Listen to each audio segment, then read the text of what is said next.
পোস্ত দিয়ে আলু ভাজা খেতে কে না ভালোবাসে, আর সেটা যদি হয় মশলা আলু ভাজা।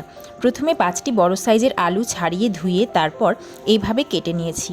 তারপর পরিষ্কার জল বের না হওয়া পর্যন্ত ধুয়ে নিয়েছি। মাখিয়ে নিয়েছি নুন, হলুদ ও লঙ্কা গুঁড়ো। ভালো করে মাখিয়ে ঢাকা দিয়ে 10 মিনিট রেখে দিতে হবে।